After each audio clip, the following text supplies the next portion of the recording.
Olá, bem-vindo a Mercados e Negócios, que hoje entrevista o presidente da Federação das Indústrias do Espírito Santo, Marcos Guerra. Presidente, obrigado por sua presença aqui em Mercados e Negócios. Presidente, a primeira pergunta que eu vou lhe fazer é: qual é a real situação da indústria do Espírito Santo? Por um longo período, a indústria nacional andou capengando já há alguns anos e a indústria capixaba se manteve em crescimento.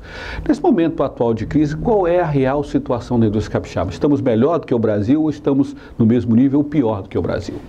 A indústria capixaba, ela cresceu muito em 2010. Nós chegamos a um crescimento de 22,3%. Um crescimento fantástico na época, pós-crise internacional, crise de 2008, crise de 2009. Em 2011 nós tivemos aí um crescimento pequeno, em torno de 6,8%. Nós somos o segundo estado que mais cresceu em 2011. A partir daí nós começamos a cair. Nós tivemos um 2012 muito ruim, um 2013 muito ruim. Um 2014 foi um ano perdido para a indústria nacional. O Espírito Santo, ele começou a se recuperar em meados de 2014. Se a gente observar os gráficos, nós vamos perceber que a partir de maio, junho, a indústria começou a crescer. Mas isso tudo graças aos grandes projetos que foram inaugurados aqui no estado do Espírito Santo. Nós tivemos na época a 4ª usina da Samarco, depois nós tivemos aí a 8ª usina da Vale. Nós tivemos o retorno do 3º alto-forno da ArcelorMittal. Nós tivemos aí a Marco Polo Volare, que foi inaugurando. Nós tivemos a duplicação da WEG, nós tivemos a Bertolini Colatina. Nós tivemos mais uma dezena de empresas de grande porte, mas não grande tanto quanto essas três que eu disse primeiro, tanto Vale, Samarco e Arcelor. Isso foi uma produção física nova, né? O ano passado, o Brasil fechou com 3,2 percentuais negativo e nós fechamos com 5,6 positivo, né? Então, o ano passado nós tivemos um crescimento interessante, enquanto que a produção física industrial do país foi muito ruim e foi um ano perdido para a indústria. 2015, nós começamos o ano de janeiro muito bem, fevereiro, março, abril, maio. Para você ter uma ideia, nós estamos com o nosso acumulado de abril, nos 4 primeiros meses, nós estamos com 19,2 pontos positivos, né? Isso tudo graças a esses projetos novos que chegaram. E essa comparação é bom a gente afirmar aqui, que ela é comparada com os 4 primeiros meses do ano passado, entendeu? E o Brasil, nós não precisamos falar aqui que o país, nós estamos numa certa crise, né? O país ele está com 6,3 negativos. Então, o Brasil já fechou a produção física de maio, aqui no estado ainda não fechou, e o Brasil está com 6,3 negativo. Eu estou muito otimista com relação ao crescimento da produção física industrial do estado. Eu acredito que vamos chegar no final do ano positivo. Talvez próximo de 2 dígitos, entre 8% e 12%. E o Brasil ele vai ter um decréscimo muito grande, porque a perspectiva, a expectativa do industrial é muito ruim, né? Se a gente observar os índices, por exemplo, a Confederação Nacional da Indústria, ela mede o índice de confiança do empresário industrial. A gente percebe que ele nunca esteve tão baixo, né? Nós chegamos no mês de abril, chegamos a 35,5% aqui no Espírito Santo. No mês de maio, ele subiu um pouquinho, mas muito aquém do passado, né? Isso significa que o industrial ele não está acreditando na economia do país, ele não está acreditando que o mercado internacional vai melhorar, ele não está acreditando em fazer novos investimentos. Então a gente percebe que, associado a tudo isso, vai ser um ano muito ruim, né? A gente percebe também que os governos estaduais, o governo federal, eles não estão com recursos para fazer investimentos. Recentemente a presidente Dilma, ela fez aí um plano, o PIO, um plano de logística, de concessões, né? Mas a gente percebe que o governo federal ele não vai entrar com recursos nenhum.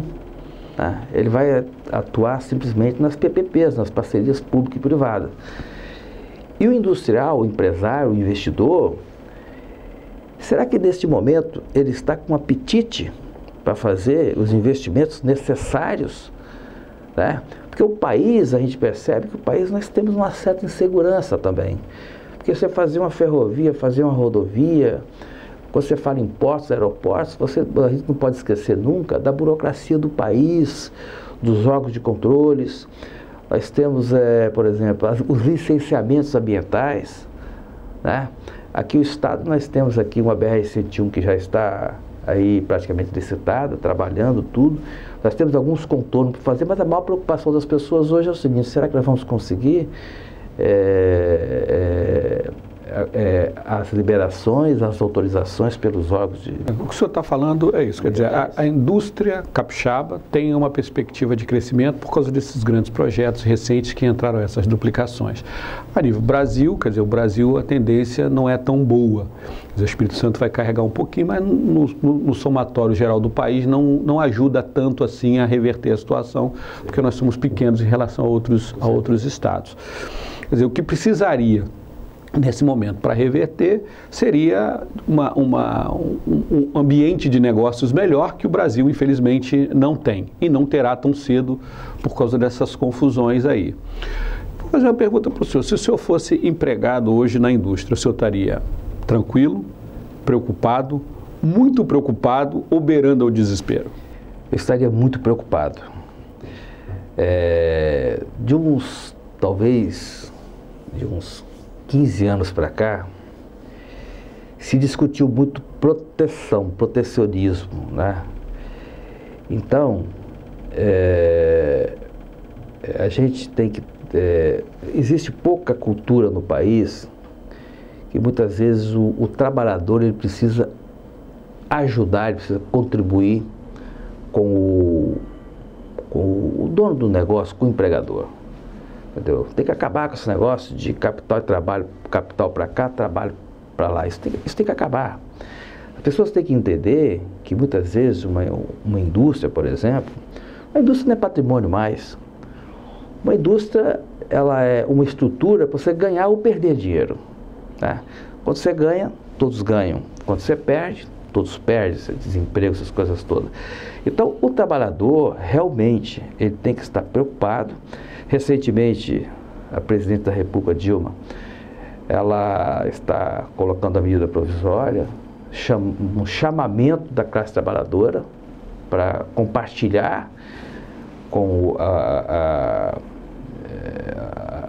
a indústria nacional, por exemplo, de algumas paralisações, a indústria não ter que bancar o trabalhador parado.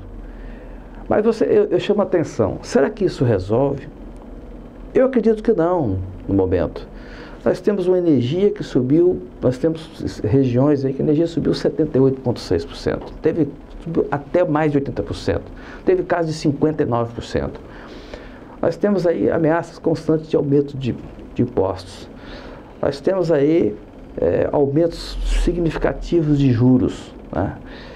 E a indústria, por exemplo, ela financia a produção. Hoje o comércio, ele não faz mais estoque. Ele compra quando vende. Quando ele está comprando, você tem que ter para entregar. Então você banca hoje os seus estoques todos.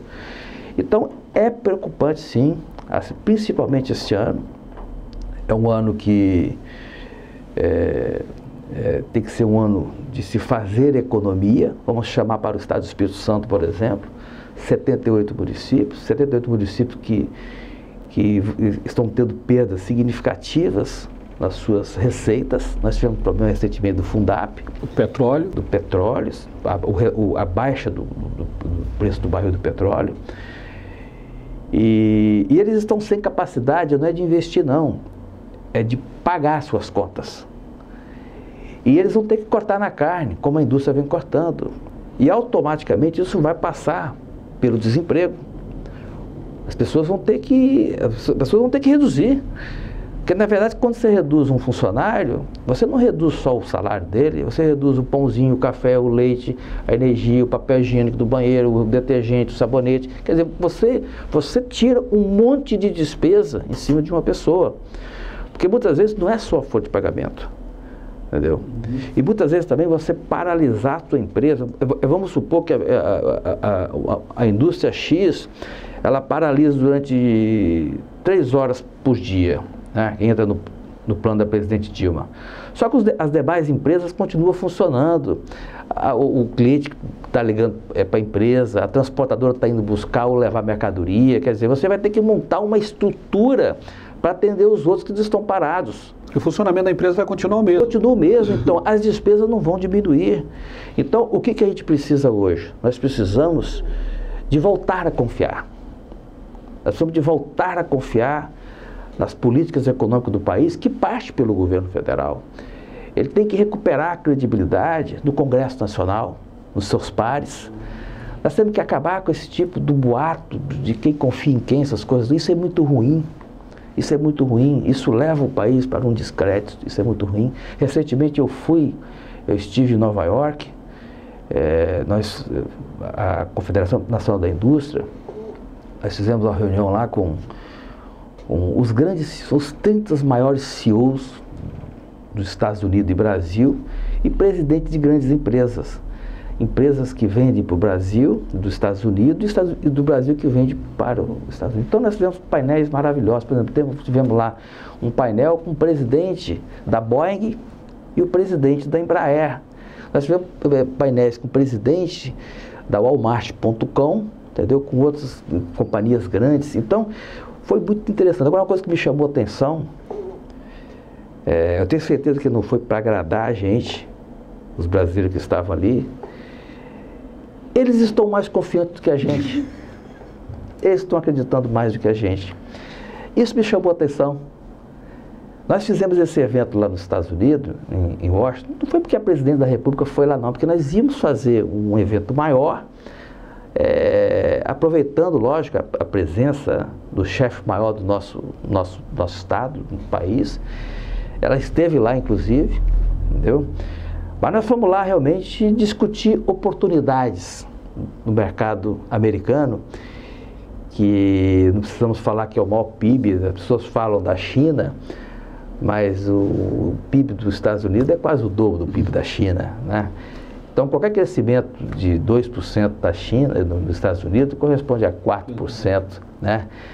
A 4% do PIB da China. E é um país que não compra só matéria-prima, é um país que compra produtos elaborados, produtos com valor agregado, quer dizer, são compras diferentes, entendeu? Então eu chamo atenção para isso. Eu acho que nós precisamos realmente ter também, nós precisamos aumentar a nossa crença, eu presido uma federação de indústria que eu recebo reclamações, sugestões de todo lado, entendeu? Até pessoas que vêm com soluções para resolver o problema tudo, né? Do país.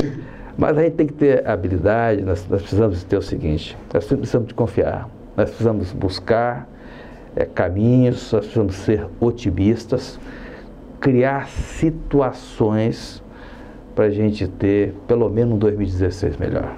Vou pedir licença ao senhor para fazer um pequeno intervalo. Na volta a gente volta conversando exatamente sobre isso. Que caminhos, que soluções precisam ser construídos para que a gente possa ter um 2016, 2017, 2018 melhor e voltemos a crescer, ok? Ok. A gente volta já já com Mercados e Negócios, que hoje entrevista o presidente da Federação das Indústrias do Espírito Santo, Marcos Guerra. Até já.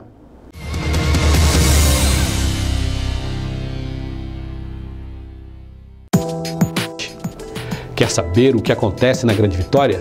gvnews.tv.br, o seu canal de jornalismo na internet.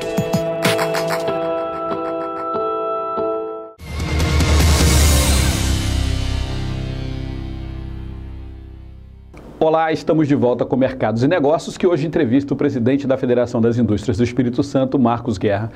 Marcos, no bloco passado a gente conversava sobre essa necessidade, o senhor dizia, do país ter mais confiança em si mesmo. O senhor teve os Estados Unidos, lá eles estão mais confiantes na nossa recuperação do que a gente nesse momento. E isso estava dizendo que é preciso construir caminhos para que essa credibilidade, essa vontade do brasileiro em acreditar em si próprio volte, né? Porque nesse momento o pessimismo está muito grande, né? O medo do desemprego na indústria aumenta, o pessimismo dos empresários está aí em todas as medições da CNI. Eu vou perguntar ao senhor que caminhos o senhor acha que precisam ser construídos nesse momento, quer dizer, como construir essa volta da credibilidade no momento em que os políticos estão brigando entre si, cada um querendo um pedaço do país, arrancar um pedaço do poder e esquecem de que o país é um só, que há desemprego, a presidente está fragilizada, né? O empresário não tem condição de arrumar recursos para manter o seu negócio, o trabalhador está preocupado porque pode perder o emprego, o comerciante não está comprando porque não tem quem compre na loja dele.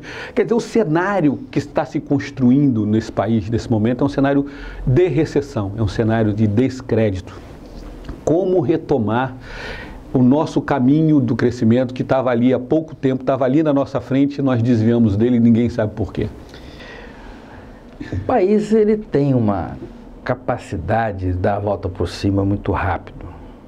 Nós passamos por vários planos econômicos fracassados no passado, com dinheiros bloqueados, essas coisas todas.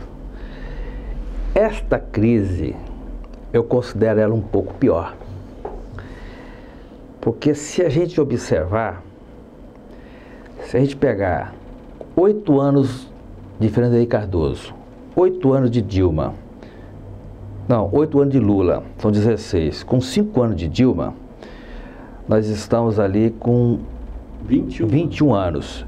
E pegar 2 anos de Itamar, 2 anos e meio, nós estamos com 23 anos. Eu coloquei 5 anos, porque é 2,5 lá. Então são 23 anos. E você pegar um jovem, por exemplo, de 17 anos, somar, são 40 anos. Então isso significa que todo mundo que tem abaixo de 40 anos não conhece inflação, não sabe o que é inflação. Então, essas pessoas é que estão tocando o país, a verdade é essa, a grande maioria das empresas são essas pessoas. E você sente essas pessoas uma angústia muito grande, porque eles nunca passaram por isso. Aquele jovem de 17 anos, quem cuidava da vida dele eram os pais. Ele estudava, ele não estava na frente dos negócios. Então, são 40 anos, 41 anos, as pessoas não conhecem, não sabem o que é a inflação. E essas pessoas estão um pouco desorientadas. A verdade é essa. Eu acredito muito no trabalho. Eu acredito muito de buscar novos mercados. Eu tenho uma indústria de confecção, por exemplo. Nós vendemos no Brasil inteiro. A indústria de confecção, nós estamos enfrentando problemas há quase 4 anos. Produto da China, essas coisas todas.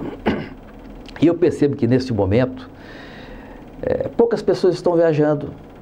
Poucas pessoas só caem numa boa, entendeu? E o mercado está comprando. Muito ou pouco está comprando. Então você tem que ir à luta. E não deixar nunca de ficar de olho no mercado internacional. Ficar de olho no mercado internacional. O país pecou muito no passado, pecou muito, porque ele não incentivou, ele não contribuiu para a indústria realmente buscar no mercado externo. O PT valorizou muito o mercado interno, até deu incentivo para a gente comprar carro, para a gente comprar isso, comprar aquilo, endividou o brasileiro. E não incentivou as pessoas a buscar outras fronteiras. Você pega hoje, por exemplo, se a gente tirar, por exemplo, as commodities agrícolas, as commodities minerais da pauta de exportação, nós vamos perceber que o país é um país paroquiano, um país que vende para dentro do próprio país. A gente agride muito pouco o mercado internacional e nós precisamos urgentemente buscar esse mercado. Porque nós temos produtos, nós temos empresas, nós temos condições de concorrer, entendeu? Não adianta a gente falar assim, vão fechar as portas para a indústria do vestuário, vão fechar. Isso não existe mais. Nós temos que criar condições para nós concorrermos. Nós temos que ser bons. Nós temos que ser bons, ir no mercado internacional, acabar com essa burocracia que nós temos hoje no país, que isso é caríssimo. Um dos maiores custos hoje é o custo da burocracia. Agora, nós precisamos de investir. Nós temos que continuar investindo. Nós precisamos de cortar na carne nesse momento. Isso não é só a indústria, não. É a dona de casa, é o comércio. Nós temos que cortar na carne. Porque eu não gosto de falar de crise, mas este momento ruim, ele vai, se a gente ouvir os professores, os caras que discutem economia, que são apartidários, eles têm dito que o epicentro da crise vai ser final de 2016 e meados de 2017. Então isso mostra que nós vamos ter mais ou menos 2 anos de, digamos assim, de muita economia, de ajustes para nós realmente rompermos este momento difícil que o país enfrenta. E precisamos muito investir em educação. Nós da Federação das Indústrias, por exemplo, nós temos um plano de investimentos. Eu sou presidente do SEBRAE, do Conselho do SEBRAE, e sou presidente da Federação das Indústrias. Eu tenho 2 entidades que são muito importantes para a indústria, que eu presido, um é o SEBRAE e outro é o SENAI. Então nós temos que preparar a nossa gente, nós temos que preparar os nossos profissionais para produzir mais. E esse é um problema, né, seu Marco? Porque quando se fala em demissão, a indústria, algumas indústrias preparam muito caro esse profissional. Muito caro. Custa muito caro. Demitir um profissional desse tem 2 custos, tem 2 pontas. Caríssimo, caríssimo, muito caro, porque depois ele vai para outro canto, quer dizer, depois você tem que refazer um profissional novamente. Mesmo que ele tenha a cultura da indústria, você tem que fazer ele. Então, a gente tem feito esse trabalho dentro das nossas instituições, mas um ponto que me chama a atenção, você falou o que fazer, né? Nós vamos baixar custos. Para você ter uma ideia, o custo da produção do Estado do Espírito Santo hoje, ele é um dos mais altos do Brasil, dos 18 principais estados pesquisados. Nós temos um custo alto. O custo da produtividade do Brasil, ela caiu. Gente, é proteção demais. Eu não estou falando para tirar os direitos, os benefícios do trabalhador, não. Mas nós precisamos valorizar quem produz. Não pode ser tão caro. Você tem que demitir. Quando você vai demitir uma pessoa, não pode ser tão caro. Porque quando você demite um ruim e você coloca um bom dentro do... para trabalhar. A empresa não fica sem nenhum problema, não tem empresa sem trabalhador. Só que hoje é quase que proibido você demitir, porque os custos são muito altos. Então, as pessoas, proteção demais é ir na contramão. Eu vou dar um simples exemplo aqui. Estados Unidos não tem proteção nenhuma. Todo mundo quer ir para lá. Todo mundo quer ir para lá trabalhar, porque lá ganha muito, aquele negócio todo, ganha por hora, ganha por produtividade. A gente tem que começar a observar essas coisas que deram e continuam dando certo. Entendeu? Uhum. Então, a partir do momento que a produção física do país ela reduz, a produtividade cai mais ainda, vamos falar de país agora, isso significa uma ameaça para o posto de trabalho. Não garante trabalho. Porque o país ele não é fechado para nós mesmos. O mundo está entrando dentro do Brasil. Para você ter uma ideia, hoje, 26,7%, quase 27%, de tudo que nós comercializamos dentro do Brasil é produto importado. E isso vai chegar a 40% logo, logo. Então nós precisamos ser realmente competitivos, porque eles vão continuar entrando, mas nós precisamos entrar em outros países também para poder vender nossos produtos. E não só trabalhar em exportar commodities, porque país nenhum do mundo tem sucesso só exportando commodities.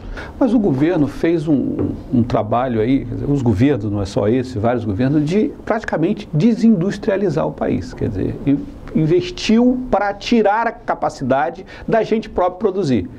Quer dizer, foram N ações que foram feitas para valorizar o que era feito fora do país em detrimento nossos próprios recursos, não é? Então, hoje, como reverter isso? Quer dizer, muitos empresários foram percebendo que não valia a pena produzir, foram deixando o negócio. Quer dizer, o Brasil não tem tanta essa cultura empreendedora. Quem é empresário no Brasil é um grupo muito pequeno de pessoas que aceitam o risco de ser empresário. Hoje, o Brasil, o governo federal, ele tem que tributar menos quem investe na produção. Você tem forma de você tributar. Por exemplo, você vai comprar uma máquina, por exemplo. Você vai comprar uma máquina para você produzir mais e melhor. Aquilo sim vai gerar imposto. A produção daquilo. Então, o governo ele tinha que começar a se preocupar, fazer o seguinte: está investindo na produção? Isso que você investiu eu não vou tributar, porque ele está preparando, muitas vezes não, a grande maioria das vezes, aquela pessoa que está investindo, ele está se endividando também. Ele está se endividando para melhorar o seu parque fabril, o seu parque industrial. E ele é muito tributado nisso. Então nós temos que começar, o governo ele precisa ser mais empreendedor. Eles têm que participar mais, não só da arrecadação do tributo, mas participar mais dos investimentos. Porque muitas vezes quem está investindo não vai no BNDES buscar recursos de graça, não vai nos bancos estatais, dos privados. Ele vai porque ele acredita. O empreendedor, ele tem um sonho, uma vontade, ele é voraz de fazer as coisas, ele acredita. E falta isso. Falta este incentivo.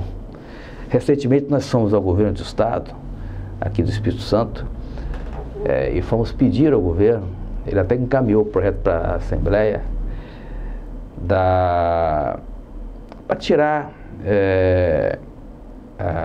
o tributo na compra de equipamentos para micro e pequena empresa. O projeto está lá na Assembleia. Esse é uma ideia fantástica. A pequena padaria vai comprar uma máquina de cortar salame, um freezer, uma geladeira, sei lá, algumas melhorias. Ele vai ser, aprovando o projeto na Assembleia, ele vai ter o imposto indeferido. Ele não vai pagar aqueles 10%, o diferencial. E isso ajuda ele muito. Sim, nesse momento qualquer centavo ajuda ele muito. Então, são atitudes dessa natureza que incentiva, inclusive, a economia gerar. Porque parece que não. Você são 10%. Quer dizer, você reduz em 10% o seu investimento. Agora, aonde é que está o ganho do Estado, do erário? Aumenta a produção, aumenta o posto de trabalho. A partir daí que você começa a ganhar tributos.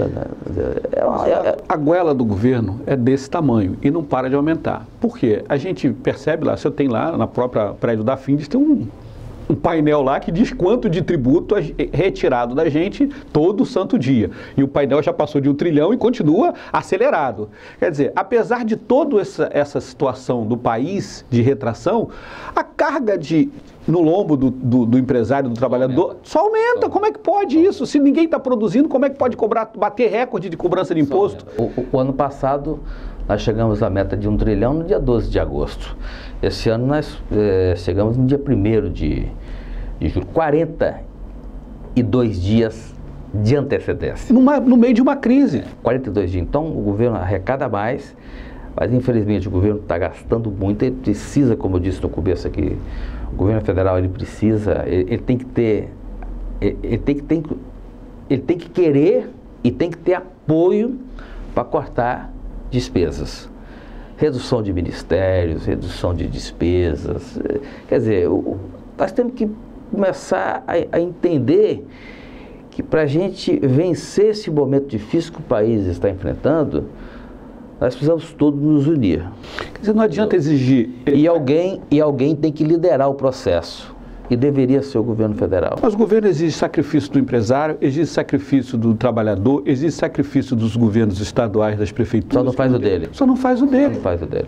Como é que pode exigir tanto sacrifício dos outros e não ver claramente que um dos problemas principais está em Brasília? Isso significa aquele ditado antigo, matar a galinha dos ovos de ouro, né? Porque é quem emprega, quem toca a economia do país, é o empreendedor, é aquele que sempre acredita nos seus projetos.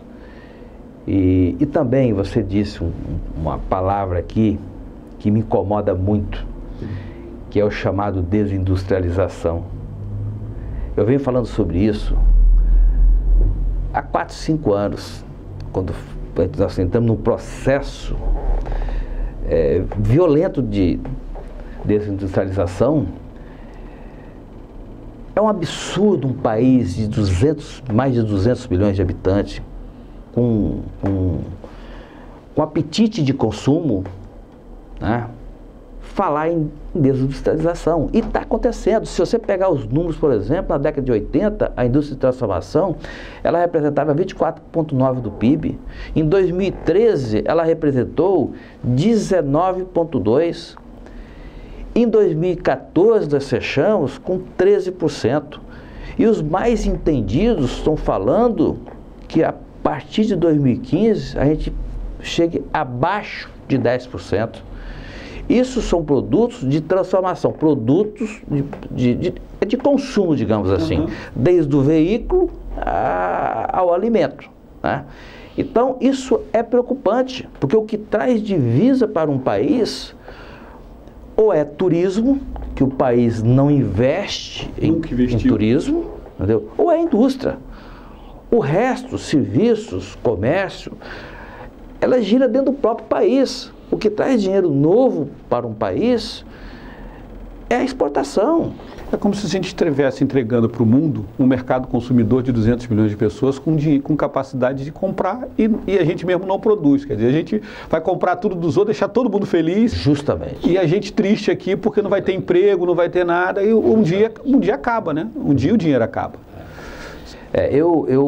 Mas mesmo assim nós precisamos, você me fez um questionamento, nós temos que acreditar, nós temos que rever os nossos negócios, temos que rever nossos clientes, rever o nosso conceito de gestão e, acima de tudo, reduzir custos, porque nós vamos ter aí praticamente 24 meses para a gente lutar. É uma crise diferente, é uma crise que a autoestima do brasileiro está baixa e ele está muito mais endividado. Está muito mais endividado. O brasileiro de uns 9 anos para cá, ele entrou num processo de endividamento muito grande. E dever no Brasil, a pessoa física, dever no Brasil, não é igual dever nos Estados Unidos, igual dever na Europa. Você não paga o teu cartão de crédito, os juros são altíssimos, né? E aqui a gente percebe que isso tem causado, esse endividamento tem causado até um prejuízo para o empregador, porque muitas vezes o trabalhador no desespero, ele chega na indústria e até provoca uma saída na empresa, né? Para poder receber o fundo de garantia, quitar as dívidas. Que é a maior ilusão, é a maior ilusão. Ele vai ser desempregado, ele não vai conseguir se recolocar, que o ideal dele seria chamar quem ele deve, conversar e parar de fazer dívida, entendeu? Vai fazer dívida e continuar, fazer um plano de pagamento, quer dizer, ele não sair de onde ele trabalha, entendeu? Porque hoje, um ponto que me chama a atenção e me preocupa muito realmente é o desemprego do país, que aí automaticamente tudo vai...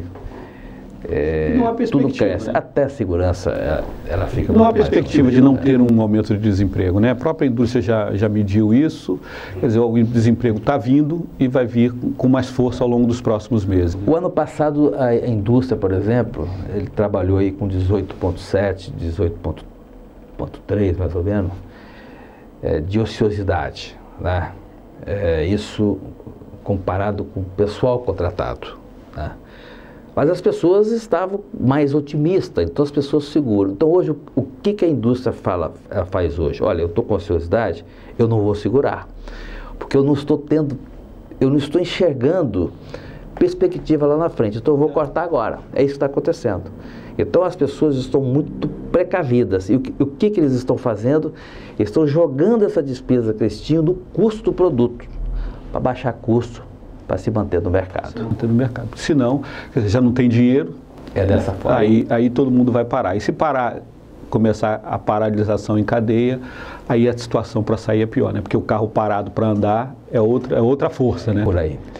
E a gente precisa muito, hoje, a sociedade, as lideranças, por exemplo, nós temos que ser muito propositivos, não só para o governo, nós temos que ser propositivos para os prefeitos, nós temos que ser propositivos para as instituições menores. Você pega as principais federações do Estado, por exemplo, nós fazemos muitas reuniões em Brasília, com outros, nós trazemos outras informações para o Estado, e nós temos que transformar isso em ferramentas boas para o empreendedor. Um ponto também que a gente tem que fazer é debater, é discutir os problemas e buscar solução em conjunto. Eu aqui do Estado, na nossa gestão, eu fiz questão de trabalhar muito o fortalecimento das instituições, do associativismo. As pessoas procurarem mais a sua entidade sindical, patronal, para discutir mais o setor. As pessoas têm que sair um pouco do seu casulo, da sua empresa ali, 4 paredes, fica ali fechado ali, entendeu? E não conhecer as oportunidades e as ameaças que tem a seu retorno. Às vezes você participa de uma reunião, você discute, quer dizer, você encontra caminhos ali. Caminhos. E vai precisar muito disso agora. Agora vai ser essencial. E as instituições, os sindicatos, são ferramentas importantes para isso. Dentro da federação nós temos feito muito disso, nós temos as câmaras setoriais, nós temos os conselhos temáticos, e tudo ligado aos sindicatos, às diretorias regionais. Quer dizer, hoje nós fizemos um envolvimento muito grande da Federação das Indústrias, junto com a industrial. Isso foi mais um chamamento dessas pessoas para dentro da instituição, para cobrar mais da instituição. E com isso nós conseguimos fazer um belo de um trabalho, um belo de um plano de investimento, que praticamente nós contemplamos aí todos os nossos centros integrados e todas as nossas 15 regionais do Estado do Espírito Santo. Isso pode salvar pequenas empresas aqui e ali que as pessoas nem sabiam que poderiam estar morrendo nesse momento, estão sobrevivendo graças a isso. Por demais. Você pega hoje um município, por exemplo, que não tem um centro integrado. Às vezes a carência dele lá, para ele é gigante, e a gente consegue resolver com muita facilidade. Às vezes você tem... eu, por exemplo, estou fazendo muitas agências de treinamentos, levando a extensão do SESI, do SENAI, do IEL, para municípios onde nós não temos o centro integrado. Quando a gente chega lá, a gente percebe a carência daqueles municípios de realmente, até mesmo, não é só de formação não, profissional não, é de um upgrade na sua profissão. Hoje as pessoas, elas têm a necessidade, elas precisam inclusive de não ter uma profissão só. Eles têm que buscar 2 ou 3 caminhos, porque senão também ele não sobrevive. Ele não pode colocar os ovos dele tudo numa cesta só. Entendeu? Então dentro do Senai hoje, a gente recebe já muita gente para se qualificar, pessoas que já trabalham, que já estão no mercado de trabalho. Entendeu? E com isso, esse grupo de pessoas, de novos aprendizes, digamos assim, eles nos forçaram a instituição investir mais dentro dos seus laboratórios, das suas escolas, para ser igual ou melhor às indústrias de ponta. Porque quando ele sai de uma indústria para se requalificar ou para buscar uma outra profissão, ele sai de uma indústria que está muito bem montada, ele tem que vir para uma escola onde a escola tem que estar no nível legal, porque senão ele não fica também. Então é por isso que eu digo a você, esse chamamento. Quer dizer, nós passamos a chamar as novas empresas, essas que não participavam do sistema, elas chegam com ideias novas, com com cobranças, entendeu? E a gente acaba ficando melhor e os nossos projetos eles acabam tendo uma assertividade muito maior. Presidente, eu queria agradecer a sua participação aqui em Mercados e Negócios. É muito trabalho pela frente aí, porque você está falando de 24 meses de dureza, de conversar com o setor conversar com o Sindicato dos Trabalhadores, quer dizer, vai ter muita conversa, vai ser preciso gastar muita garganta para sobreviver esse momento que está aí, que você não gosta de falar em crise, mas é preocupante, é preciso sair do outro lado. Tem um túnel para atravessar aí que não é inevitável, né? A gente precisa sentar mais, capital, trabalho, comunidades, entendeu? E discutir mais o momento. Ninguém está imune não. Então, é lógico que uns vão sofrer mais do que os outros, mas nós precisamos trabalhar muito para preservar o emprego, porque o emprego realmente ele é a dignidade do cidadão. Uma pessoa que não tem emprego, que não consegue chegar na sua casa, cuidar da sua família, realmente ele perde a dignidade dele. E isso é em função do empresário e do governo, né? Os dois têm que trabalhar juntos. Eu queria agradecer, obrigado pela sua participação aqui. Pelo programa. Ok, obrigado. Obrigado por assistir Mercados e Negócios. A gente volta na próxima semana com uma nova entrevista. Mercados e Negócios, traduzindo o economês para o português.